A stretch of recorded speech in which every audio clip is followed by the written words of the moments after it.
Okay, so typical fashion here, I'm pig-headed, so I gotta keep trying. Anyways, I think I got this figured out now. Well, actually, I know I do. I ended up, I tried messing with diodes again this morning and had no success. Not sure why that doesn't work, but anyways, that's for people that are smarter than I am to figure out. But anyway, what I ended up doing, can't see it very well, but I mounted a little Turnigy electronic switch in here like I was doing originally yesterday, trying to use mixing. But I had the brain fart this morning to put a Y harness on the servo, or sorry, on the channel that takes care of the forward and reverse. And since this thing only switches on one way, I just messed around and went into the radio programming and switched it, reversed it or whatever, and then reversed the actual output wires going to the motors because the beeper wanted to work in forward. But anyway, it's nice and quiet now, forward, and no noise.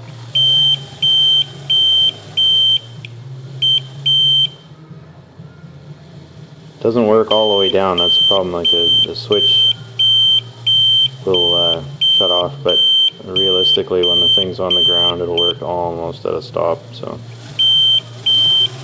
should be good. It's better than it squealing away going forward. Nice and quiet now. No more issues. It's hidden under the hood nice when everything's put together.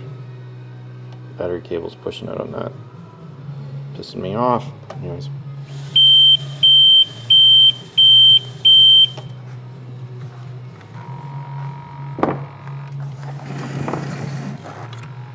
So that'll be good for a crash.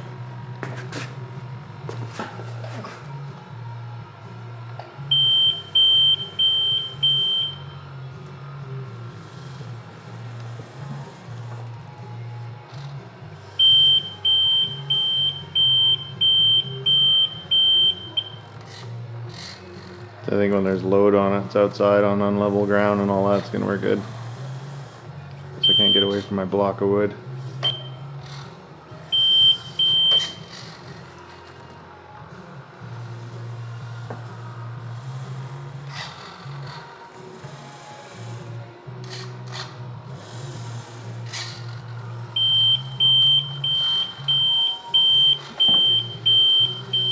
Cool.